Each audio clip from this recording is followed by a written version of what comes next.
Қазір мен бейне және аудио жазғыш түсіріп отырмын. Ескертіп қойын. Таныстырып өтсеңіз өзіңіз. Жоқ. Сонымен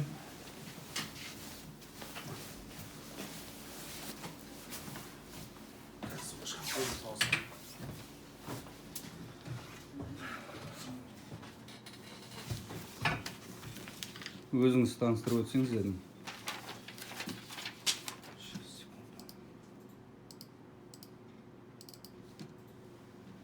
Секунду деймін. Аты-жөніңіз, телефон, компьютер қарайсыз ба? Жоқ.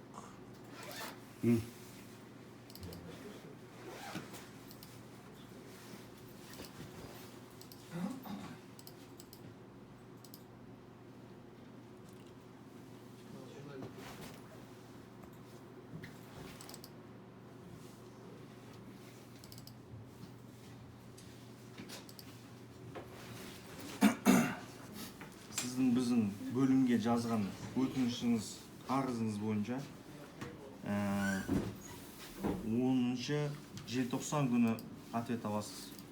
Жеке және заң тұлғалардың өтініштерін қабылдау тәртібі туралы заң 12 бабы бойынша. Жақсы, өзіңіз таныстырып өтіңіз енді. Мен Жанбол Шекербекұлы Рахматуллан. Сіз? Секрет қой? Тез аты-жөніңіз, мамандығыңызды кім болып істейсіз? Тез. Жоқ, сіз не үшін түсіріп жатсыз мені? Не үшін түсіріп жатырмын? Мына сізді бақылау үшін.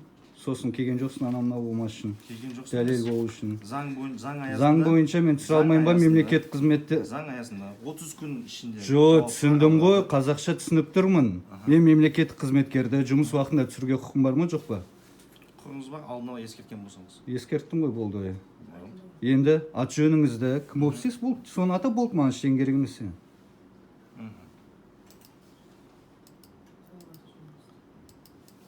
Мен түсінуімше, мына жерде көп кідіргенге қарағанда заңсыз жұмыс істеп отқан біреусің ғой? Неге заңсыз жұмыс істеп жатыр? Енді атаса өз-өзің тез біз қайтайық.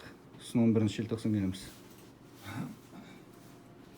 Сіз таныстырған жоқ па? Жеріңізді қалай топтаңыздар, кім деп, мысалы, не үшін келдіңіз, сіз мен атымды іздеп келген жоқсыз. Хит боласың, ютубта бауырым, тез атыңды аташы, мен қайта салайын. Шығармайын пока что 11 желтоқсан, егер тағы да қырық деп атсаң, сол кезде шығару мүмкін. Қазір шығармайын, мен жай ғана архив ретінде жинап жатырмын.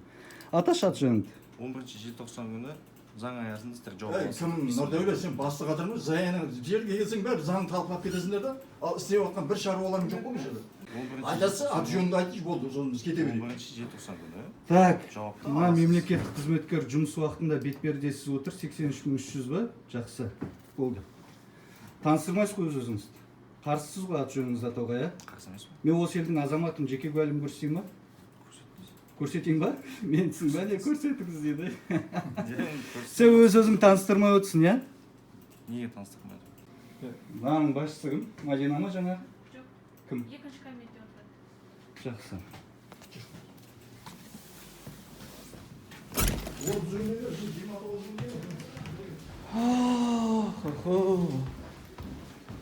Екінші кабинет.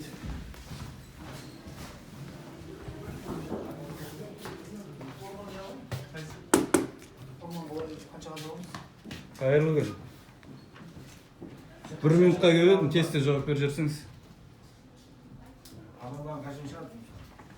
Жанбол Шекербекұлы Рахматуллан, бейне және аудио жазба жүргізілуде. Нұрдәулет деген басшысыз ба? Жоқ, Нұрдәулет Жоқ, соның басшысы керек маған. Басшысы? Иә. Бөлім басшысы. Таныстырыңызшы өзіңіз. Әлібек, Бабаев Әлібек. Бөлім басшысының міндетін атқарушы. Қай бөлім басшысының міндетін атқарушы? Тұрғын үй коммуналдық шаруашылық. Басшысының өзі қайда? Басшының өзі жұмыстан шығып кеткен. Уақытша.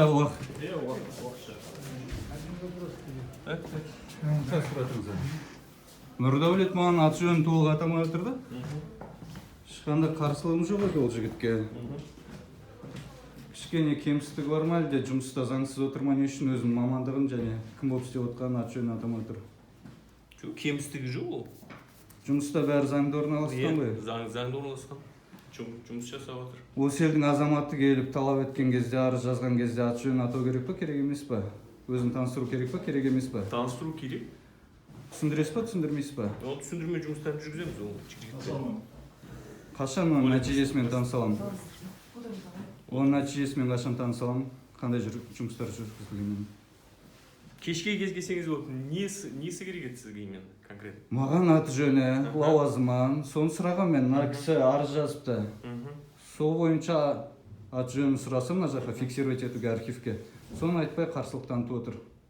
Түсіндірме жұмыстарын жүргіземіз оны.